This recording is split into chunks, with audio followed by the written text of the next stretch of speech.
बिस्मिल्लाहिर्रहमानिर्रहीम। नाज़रीन इकराम, अस्सलाम वालेकुम।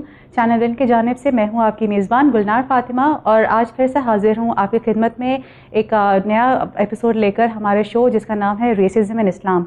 नाज़रीन, पिछले कुछ एपिसोड से हम डिस्कस करते आए हैं कि किस तरीके से इस्लाम एक ऐसा दीन है जिसने रेसिज़म को इरेडिकेट करके एक यूनिटी का, इत्तेहाद का वो पैगाम जो हमारे हुज़ूर नबी अकरम मोहम्मद मुस्तफ़ा सल्लल्लाहु अलैहि वसल्लम ने बहुत ही खूबसूरती से, बहुत प्रैक्टिकली हमें करके दिखाया था कि किस तरीके से हम सब आदम की औलाद हैं और आदम की खिलकत मिट्टी से ही हुई थी और हमें आपस में एक दूसरे के साथ भाईचारे के साथ रहना चाहिए। भले से हमारे जिल्द की रंगत अलग हो, हमारे बैकग्राउंड्स अलग हो, हमारा फाइनेंशियल स्टेचर अलग हो।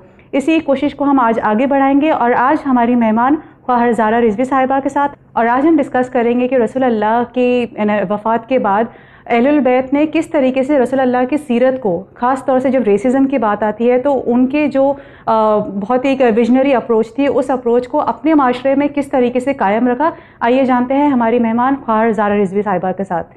ख्वाहर, अस्सलाम वालेकुम। वालेकुम अस्सलाम वरहमतुल्लाहि वबरकातुहू। ख्वाहर, पहले तो आपका हम बहुत बहुत शुक्रिया अदा कर रहे हैं कि आज आप फिर से हमारे साथ मौजूद हैं रेसिज़म पर डिस्कशन करने के लिए। आपका भी बहुत बहुत शुक्रिया मुझे दोबारा इस स्टूडियो में बुलाने के लिए। Are pleasure. ख्वाहर, पिछले एपिसोड में आपने हमें जब बताया कि रेसिज़म किस तरीके से हमारे अंदर भी एक इनग्रेन्ड टेंडेंसी, हम अंदर से कहीं ना कहीं थोड़े से रेसिस्ट हैं और ये कहिए कि अनफॉर्चुनेटली हमारे माशरे में हमारे बड़ों की वजह से भी एक रेसिज़म का थोड़ा सा प्रॉब्लम हमारे अंदर है कि हम किसी को कम समझते हैं, किसी को ज़्यादा समझते हैं। आज हम कोशिश कर रहे हैं और बहुत सारे लोग हैं कि जो हमने देखा है कि ब्लैक लाइव्स मैटर मूवमेंट होने के बाद बहुत से लोग इस चीज़ को सपोर्ट करने के लिए आए हैं कि ऑल लाइव्स मैटर, हर इंसान बराबरी का हक रखता है। लेकिन आज हम और थोड़ा मुख्तलिफ आपसे गुफ्तगू करना चाहते हैं। सबसे पहले जानना चाहते हैं कि हमने देखा है कि कुरान मजीद में जो हमारे लिए एक कोड ऑफ कंडक्ट की किताब है कि हमने ज़िंदगी उसी को देखकर, उसी को पढ़कर समझनी है और बसर करनी है ताकि अल्लाह की कुर्बत हासिल हो सके। तो कुरान मजीद में एक ऐसा इंसान है जो सियाह रंगत का था, लेकिन उसका जिक्र आया है कुरान में। हम चाहते हैं कि आप हमारे नाजरीन को बताएं कि वो कौन शख्स था और इसका क्या किस्सा है। बिस्मिल्लाहिर्रहमानिर्रहीम व बिही नस्तईन व हुवा खैरुन नासिर व मुईन। ग़ालिबन आप जिसकी बात कर रही हैं वो हज़रत लुक़मान हैं, जिसे लुक़मान अल हकीम से जाना जाता है। ज़्यादा मशहूर लुक़मान अल हकीम, लुक़मान द वाइज़ के नाम से उन्हें जाना जाता है। और दीन इस्लाम से पहले भी जो है अरबों के दरमियान मशहूर थे, क्योंकि इनका क़स्सा जो है अरब और दीगर लोग जो अफराद हैं वो सुनते चले आए थे। आपने इन्हें कहा कि ये सियाह रंगत के थे। इसमें दो स्टोरीज़ हैं, कुछ इनफैक्ट दो स्टोरीज से ज़्यादा स्टोरीज़ हैं। कुछ लोग कहते हैं कि ये इसराइली थे, यानी कि बनी इसराइल कौम से थे, और कुछ लोग कहते हैं कि ये हबशी ग़ुलाम थे जो हज़रत दाऊद अलैहिस्सलाम के ज़माने में थे, और इनको जो है इनके मालिक ने आज़ाद कर दिया था इनकी इल्म और हिकमत की बिना पर। जब मालिक ने देखा कि ये नॉर्मल ग़ुलाम नहीं है, यानी कि ये अक्ल रखने वाला ग़ुलाम है और काफ़ी वाइज़ चीज़ें जैसे कि दाना, उनके सेइंग्स वग़ैरह जो हैं सूरह लुक़मान में अल्लाह ताला ने भी दर्ज किए हैं, जो उन्होंने वसीयतें की अपने बेटे को और दीगर अपनी कौम को, इन सब को दर्ज किया है।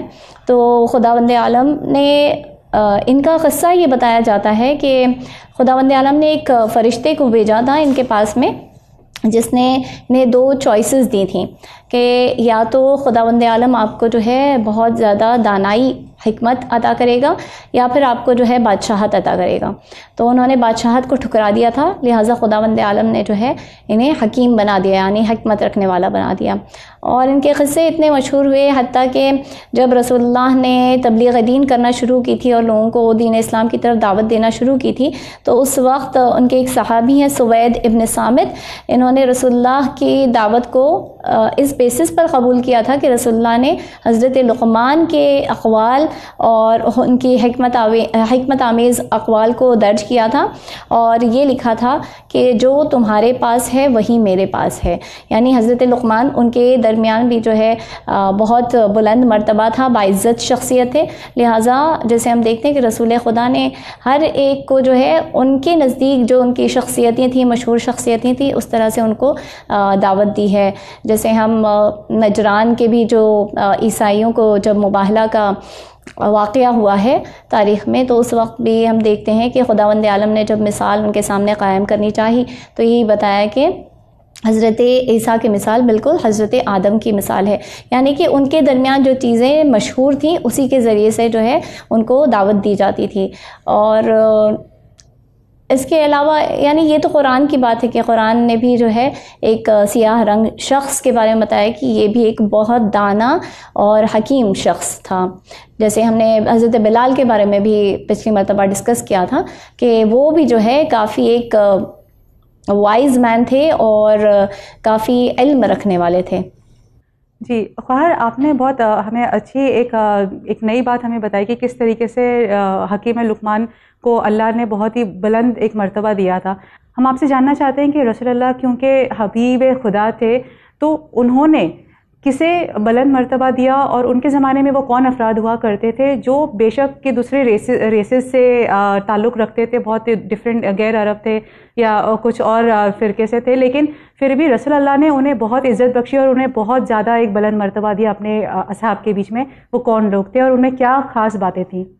एक्चुअली हम अगर रसूलुल्लाह सल्लल्लाहु अलैहि वसल्लम के असहाब का अगर तज़किरा करने जाएँ तो कई असहाब ऐसे हैं और उसके लिए शायद हमको कई एपिसोड्स लग जाएंगे एक एक सहाबी के बारे में डिस्कस करने के लिए। तो जस्ट इन जनरल एक कुछ असहाब की जो है एक फ़हरिस्त बनाई।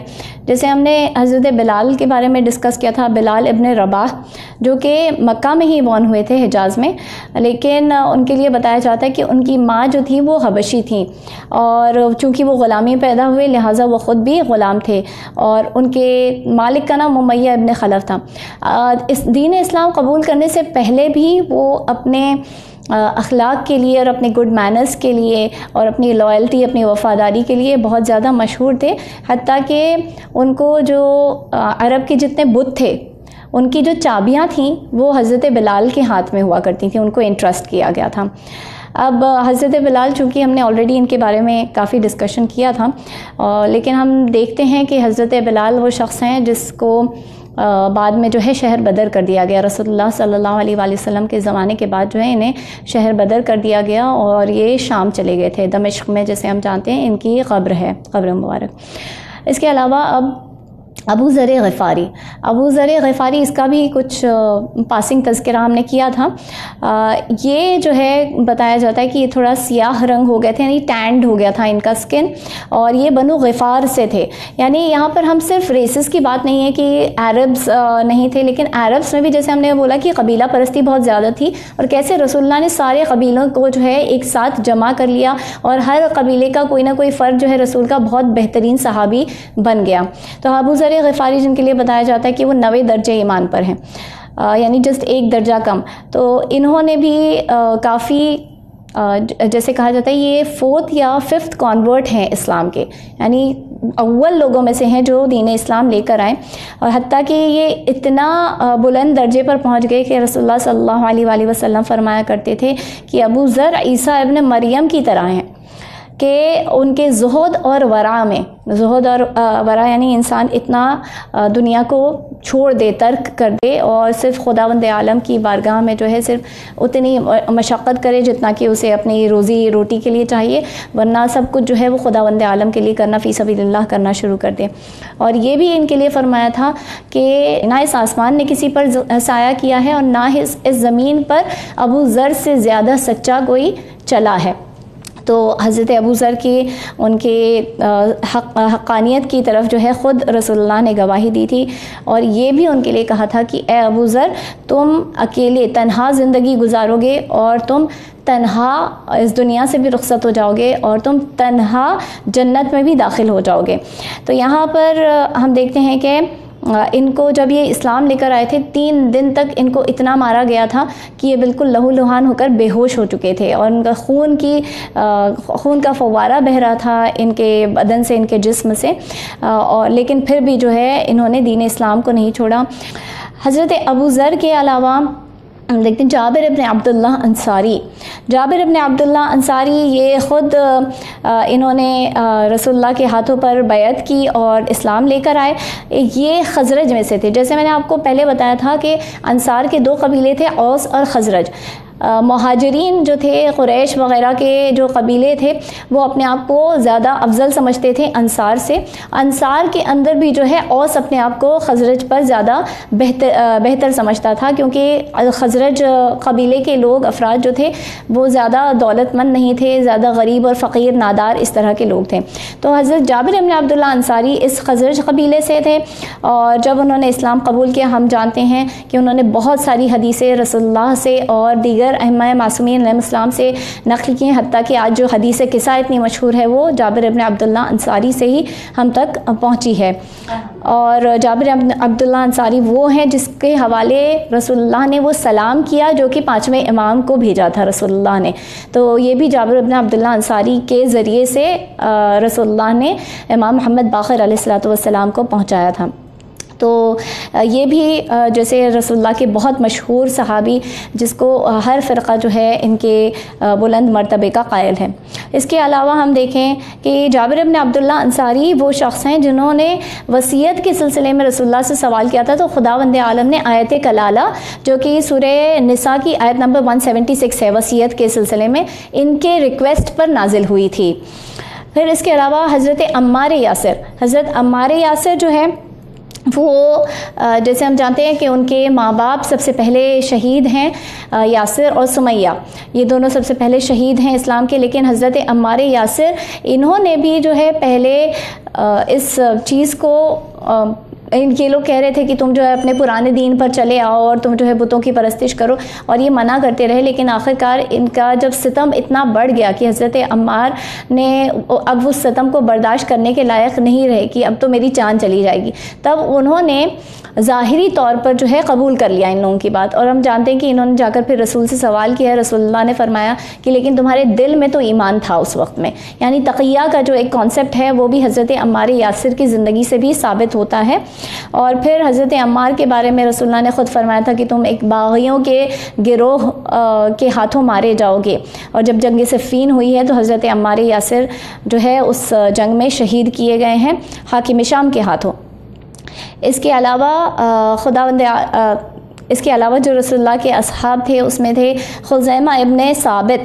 खुज़ैमा इब्न साबित वो सहाबी हैं जिनको ज़ू शहादतैन कहा गया, यानी कि 2 गवाहियाँ देने वाले, यानी उनके एक मरतबा में गवाही देना जो है 2 गवाहियों के बराबर था। इसके अलावा जो है हम देखते हैं कि साद इब्न मुआज़, ये भी रसूलुल्लाह सल्लल्लाहु अलैहि वसल्लम के सहाबी थे। और साद इब्न मुआज़ के लिए हमें मिलता है कि जब ये बहुत दौलतमंद शख्स थे, और हत्ता कि ये बिलाल के जो फॉर्मर मास्टर था उमैया इब्न खलफ, जिसने बहुत अजियत दी हज़रत बिलाल को, इसके बहुत ही अच्छे दोस्त थे। और दीन इस्लाम कबूल करने के बाद भी ये बताया जाता है कि इनकी दोस्ती बनी रही, इन द सेंस के उसको दीन इस्लाम की तरफ दावत देना। लेकिन उमैया इब्न खलफ ने दीन इस्लाम को कबूल नहीं किया, और आखिरकार एक जंग में जो है जिसमें साद इब्न मुआज़ ने शिरकत की थी, मारा भी गया उस जंग में। लेकिन साद इब्न मुआज़ इतने दौलतमंद थे कि वो ग़ुलामों को आज़ाद करने के लिए दूसरे मुसलमानों को पैसे दिया करते थे कि चाहे, और उनकी जो है आज़ादी ख़रीदा करते थे उनके मालिकों से। इसके अलावा जब उनका जनाज़ा उठाया जा रहा था तो रसूलुल्लाह ख़ुद जो है बरहना पा उनके जनाजे में शामिल हुए, और उनके लिए ये बताया कि 70,000 मलाइका साद इब्न मुआज़ के जनाजे में शामिल हैं। और लेकिन एक रीज़न था जो उनकी माँ ने जब साद के लिए कहा कि साद तुम्हें बशारत हो, तुम तो जन्नत में दाखिल हो गए, तो रसूलुल्लाह ने ये फरमाया था लेकिन उनका अखलाक अपने घर वालों के साथ अच्छा नहीं था, लिहाजा उनको फ़िशार होगा, यानी उन्हें भी फ़िशार क़ब्र का सामना करना पड़ेगा। यानी इतना बुलंद मर्तबा हासिल करने के बाद भी हम देखते हैं कि अखलाक जो है कैसे एक इंसान की ज़िंदगी में या उसकी मौत में भी कैसे हायल हो सकता है, और उसे जो है फ़िशार क़ब्र से नहीं बचा सकता। तो हम देखें कि यहाँ पर ये सब लोग, अगर इनमें अरब भी थे तब भी अरबों के दरमियान भी जो ये कास्ट सिस्टम था उसमें ये बहुत छोटे छोटे तबकों के लोग थे जो रसूलुल्लाह के बहुत फेमस सहाबी बन गए और बहुत बुलंद मर्तबे पर फायज़ हो गए। सलमान मोहम्मदी, चूँकि हम उनका कई मरतबा तज़किरा कर चुके हैं, लिहाजा उनके बारे में नहीं बता रहे, लेकिन फिर भी जैसे 10वें दर्जे ईमान के वो फ़ायज़ थे। अबू ज़र का तज़किरा किया। मिक़दाद असवद जो थे वो 8वें दर्जे पर थे और असवद उन्हें कहा जाता था, यानी काले सियाह रंग थे वो ख़ुद, लिहाजा उन्हें मिक़दाद असवद कहा जाता था। तो हम देख रहे हैं कि कैसे रसूलुल्लाह ने ये तमाम फ़र्क को जो है मिटा दिया और उनके सबसे बुलंद मर्तबे वाले सहाबी यही सब लोग जो हैं करार पाए। जी ख्वाहर, शुरुआत से आपने हमें बताया कुरान मजीद के हवाले से कि किस तरीके से हकीम लुक़मान हुआ करते थे जो सियाह रंगत के थे लेकिन उनका मर्तबा बहुत बुलंद था। फिर आपने हमें रसूल अल्लाह के बारे में बताया, उनके असहाब के बारे में जो डिफरेंट रेसेस के थे लेकिन फिर भी उनके अखलाक और उनकी अच्छाइयों की बिना पर उनका मर्तबा बहुत बुलंद था। हम आपसे जानना चाहते हैं कि जब रसूल अल्लाह की रहलत हुई इस दुनिया से तो उनके जानशीन यानी अहलुल बैत हमारे लिए बेहतरीन रोल मॉडल्स आज तक हैं। तो हम ये समझना चाहते हैं कि रसूल अल्लाह ने जब पैगाम दिया यूनिटी का कि कोई रेसिज्म नहीं है, कोई फ़िरका परस्ती, कोई नस्ल परस्ती नहीं बर्दाश्त की जाएगी दीन इस्लाम के दायरे में, तो उनके वफ़ात के बाद अगर ये रेसिज्म के इस मर्ज़ ने फिर से एक सर उठाया और फिर से लोगों का आपस में ये फितना शुरू हो गया कि हम अब अफजल हैं तुम कमतर हो, तो ऑफ रसूल अल्लाह बीइंग द इनफॉलिबल इमाम्स यानी जो रसूल अल्लाह के अहले बैत उनके जानशीन, उन्होंने उनके रिप्रेजेंटेटिव्स ने किस तरीके से कौन सा किरदार निभाया जिससे रेसिज्म को एलिमिनेट करने के लिए उन्होंने कौन से स्टेप्स उठाए थे, हम ये जानना चाहते हैं। जो सबसे इम्पॉर्टेंट आई थिंक स्टेप अहले बैत अलैहिस्सलाम ने लिया और इनफैक्ट रसूलुल्लाह सल्लल्लाहु अलैहि वसल्लम ने भी ख़ुद लिया था, वो ये था कि डिफरेंट रेसेस से शादियाँ करना और निकाह करना। इसके अलावा अगर मैं शादी की बात पर बस एक मोमेंट में आती हूँ, इसके अलावा हम देखते हैं कि रसूलुल्लाह या उनके अहले बैत अलैहिस्सलाम के ख़ानदानों में जो कनीज़े और ग़ुलाम भी हुआ करती थी उनका मर्तबा कितना बुलंद था। हज़रत क़ंबर का मर्तबा कितना बुलंद था। हज़रत क़ंबर लिटरली जो है इमाम अली अलैहिस्सलाम के कह सकते हैं कि हर तरह से प्रोटेक्टर और जो कुछ भी आप फ़र्स्ट पर्सन बेसिस पर जो कुछ भी कह सकते हैं उनके लिए, वो सिर्फ़ एक स्लेव नहीं थे, वो सिर्फ़ एक ग़ुलाम नहीं थे। जैसे मैंने आपको बताया कि उनको आज़ाद भी करना चाहा था लेकिन उन्होंने ख़ुद जो है ये कहा था कि मैं आपको कहीं छोड़ कर नहीं जाऊँगा, आपके दर को छोड़ कर कहीं नहीं जाऊँगा। और हज़रत फ़िज़ा उनका कितना बुलंद मर्तबा है कि इवन दो वो कही जाती कि वो हबशी थी लेकिन उसके बावजूद वो कुरान से कलाम किया करती थी। कितना बड़ा मर्तबा उन्हें हासिल हो गया कि उन्हें सारा कुरान सिर्फ हिफ्ज़ नहीं हुआ बल्कि उनको हर कॉन्वर्सेशन कुरान के ज़रिए से, उसकी आयत के ज़रिए से करना आता था। तो यही चीज़ हमको बता रही है कि अहले बैत अलैहिस्सलाम ने बताया कि किस तरह से हम इन लोगों को ट्रीट करते हैं कि देखो ये कितने बुलंद हो जाते हैं, कितने बुलंद मर्तबे पर चले जाते हैं। और दीगर अइम्मा अलैहिमुस्सलाम ने भी जो उनके घर में कनीज़ें रहीं वो भी एक से एक बढ़कर थीं।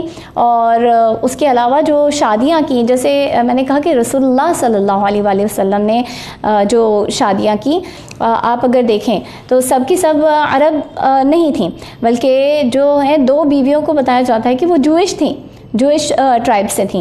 एक का नाम था रेहाना जो कि बनु नदीर ट्राइब से थी, कबीले से थी, और उसके अलावा एक और थी उनका नाम था सफ़िया बिनते होयै, और ये जो है ये भी बनु नदीर ट्राइब से थी। तो जंग खंदक में जो है ये ग़ुलामी में आई थी, लेकिन ग़ुलामी में आने के बाद में रसूलुल्लाह ने इनको आज़ाद कर दिया था। इन दोनों से जो है शादियां की थी। इसके अलावा आप जैसे हमने कहा कि रेसिज्म सिर्फ रेसिस से रिलेटेड नहीं है, लेकिन एज फैक्टर भी हो सकता है या औरत को कमतर समझना, ये चीज़ भी हो सकती है। बच्चों को बहुत कमतर समझना कि ये तो बच्चे हैं, इनको तो क्या समझ होगी, इस तरह का रवैया उनके लिए रखना। तो यहाँ पर हम देखेंगे सौदा जो कि रसूलुल्लाह की एक बीवी थी, जब रसूलुल्लाह ने उनसे निकाह किया है उनकी उम्र 55 इयर्स थी। तो 55 इयर्स की उम्र में रसूलुल्लाह ने उनसे निकाह किया। इसके अलावा ज़ैनब जो थी, इन्होंने भी जो है ज़ैनब बिनते जहाश, जिसका आप जानती हैं कि पहले इनका निकाह जो है ज़ैद इब्न हारिस जो कि रसूलुल्लाह के गोद लिए बेटे थे, वो एक्चुअली ग़ुलामी में आए थे। ग़ुलामी से रसूलुल्लाह ने उन्हें आज़ाद करके अपना बेटा बनाया, अडॉप्टेड सन। और उसके बाद में जो है ज़ैनब बिनते जहाश जो कि रसूलुल्लाह की कज़िन थी, तो उनके साथ में जो है उनकी शादी करवाई। तो ज़ैनब बिन्त जहाश के सिलसिले में जैसे हम जानते हैं कि शादी सक्सेसफुल नहीं हुई और आखिर में तलाक़ हो गया, क्योंकि ज़ैनब बिन्त जहाश को अपने लीनिएज के सिलसिले से थोड़ी सी प्रेजुडिस थी, असबिया थी उनके अंदर भी कि ये तो जो है एक आज़ाद करदा ग़ुलाम है और मैं जो है एक नोबल लीनेज से हूँ, क्योंकि बनु हाशिम ये सारे जो है नोबल्स थे, तो मैं एक नोबल लीनेज से हूँ, तो लिहाजा उनकी शादी चल नहीं सकी। और बाद में ज़ैनब बिन्त जहाश से ख़ुद रसूलुल्लाह ने शादी की है, निकाह किया है। इसके अलावा हम देखते हैं मारिया क़िब्तिया, जिनका बहुत अच्छे टर्म्स में जो है इनका नाम लिया जाता है। और मारिया क़िब्तिया वो शख्सियत हैं जिससे रसूलुल्लाह की औलाद भी हुई। इब्राहीम नाम था बच्चे का, लेकिन कुछ साल बाद जो है इनकी वफ़ात हो गई है। लेकिन मारिया क़िब्तिया ख़ुद इजिप्ट की रहने वाली थी, कॉप्टिक थी वो, तो इजिप्शियन क्रिश्चियन थी और फिर जो है रसूलुल्लाह को गिफ्ट की गई थी और उसके बाद जो है रसूलुल्लाह ने उनसे शादी करके और उनकी औलाद भी हुई है। हम जैसे जानते हैं जनाब ख़दीजा सलामुल्लाह अलैहा के अलावा और जनाब मारिया के अलावा किसी और ख़ातून से रसूलुल्लाह की, किसी और ज़ौजा से रसूलुल्लाह की कोई औलाद नहीं हुई, लेकिन ये भी जो है इजिप्ट की थी। तो यहाँ पर भी हम देख रहे हैं कि काफ़ी डिफरेंट कल्चर्स या ट्राइब्स या इवन मज़हब को देख रहे हैं, जहाँ जूइश है कोई, क्रिश्चियन है कोई, तो उनसे जो है बाद में रसूलुल्लाह ने शादियाँ की हैं और ग़ुलामों को भी आज़ाद किया।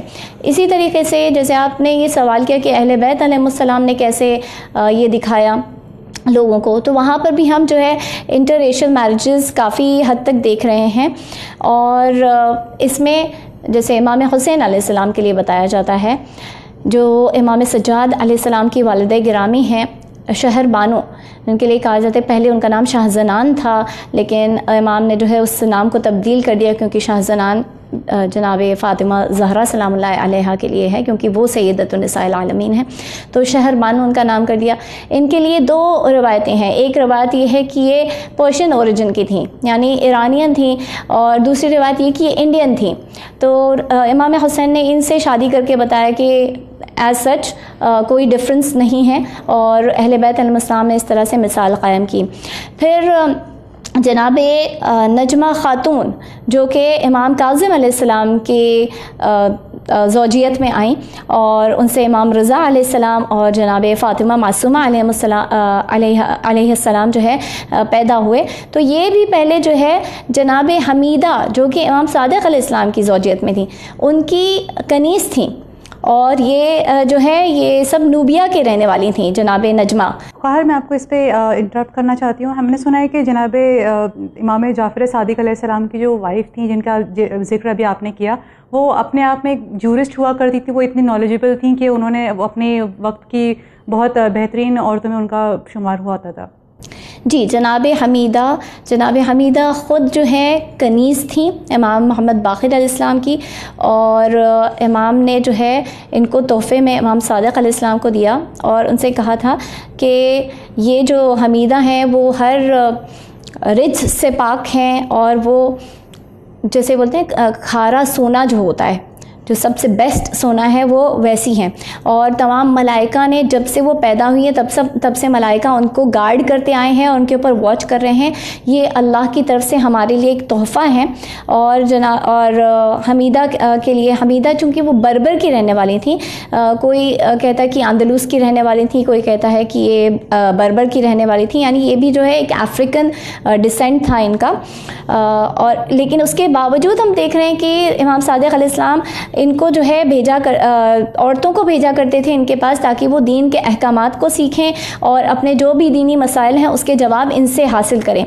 इनको फ़क़ीहा कहा गया।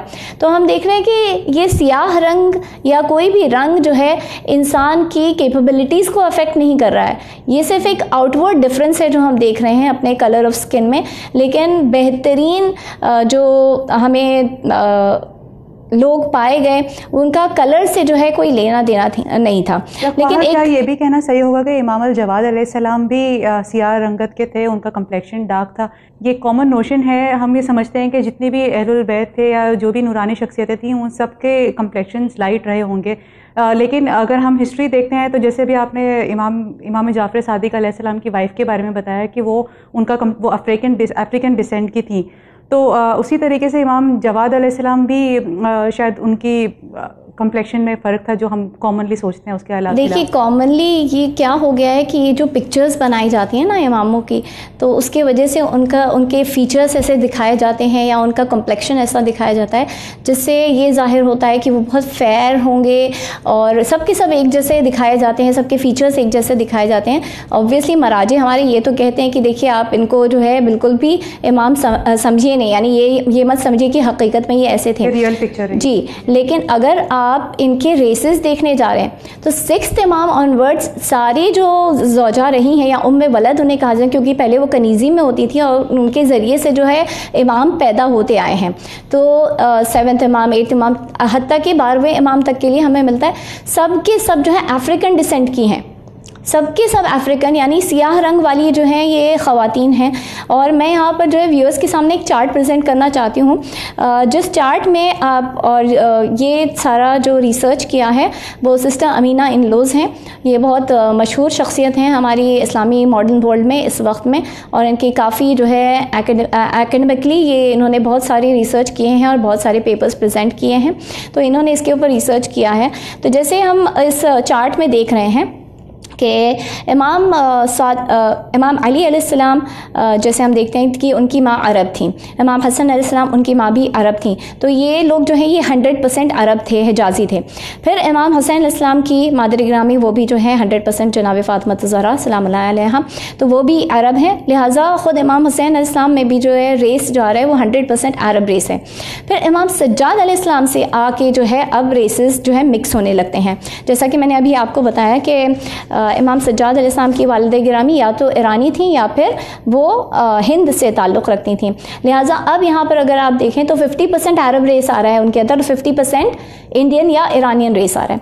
इमाम बाक़िर अलैहिस्सलाम इनकी वालिदा अरब थी, लिहाजा अब ये 75% अरब हो जाते हैं और बाकी जो 25% ईरानियन या अरब। आगे आप बढ़ते अगर जाती हैं तो इमाम सादिक़ अलैहिस्सलाम की वालिदा भी अरब थी, लिहाजा इनका जो परसेंटेज अरब होने का वो बढ़ जाता है। फिर इमाम काज़िम अलैहिस्सलाम, अभी हमने तज़किरा किया जनाब हमीदा का, जो कि नॉर्थ अफ्रीका या इथियोपिया या सोमालिया की रहने वाली थी। तो अब इमाम काज़िम अलैहिस्सलाम का जो रेस हो रहा है वो 50% अफ्रीकन हो रहा है।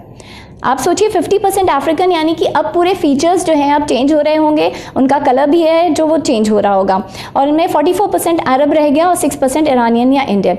इमाम रज़ा अलैहिस्सलाम की जो वालिदा हैं वो भी नॉर्थ अफ्रीका से, जैसे हमने अभी बताया जनाब नजमा खातून, वो नॉर्थ अफ्रीका की हैं। तो अब इमाम का परसेंटेज और बढ़ जाता है, वो 75% अफ्रीकन हो गए, 75% अफ्रीकन रेस और बाकी जो है मिक्सड रेस हैं, अरब या इंडियन या ईरानियन, अरब और इंडियन या ईरानियन।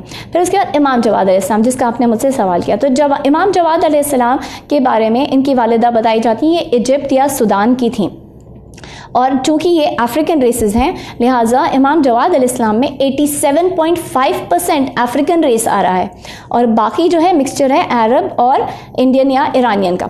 तो यहाँ पर आप देख रहे हैं जब 87.5% अफ्रीकन अगर कोई हो जाएगा तो उसका कलर कैसा होगा। लिहाजा हमें तारीख़ों में भी मिलता है कि इमाम बहुत सियाह रंग के थे, हत्ता कि लोगों ने जो है उनकी, जिसे आज DNA टेस्ट कराया जाता है, पैटर्निटी टेस्ट, तो उस तरह से उस वक्त के लोगों को जो मशहूर थे, इसमें महारत रखते थे, उनको बुलाया और इमाम जवाद अलैहिस्सलाम को पहले दिखाया और उसके बाद जो है कुछ लोगों को गुजारा मैदान में से और उनसे फिर सवाल किया कि इनमें से कौन इसका वालिद है, यानी कि शक कर रहे थे वो लोग कि इनकी माँ जो है वो चेस्ट नहीं है और उन्होंने कुछ जो है गलत काम किया होगा, इस वजह से जो है वो इतने ज़्यादा सियाह रंग के हो गए। तो लेकिन उसके बाद जो माहिरीन थे उन्होंने करेक्टली जो है इमाम रज़ा अलैहिस्सलाम को आइडेंटिफाई किया उस वक्त में, यानी ज़रूरत तो नहीं थी लेकिन फिर भी जो अगर लोगों को बताने के लिए कि ये इमाम रज़ा अलैहिस्सलाम ही इमाम जवाद अलैहिस्सलाम के वालिद बुजुर्गवार हैं।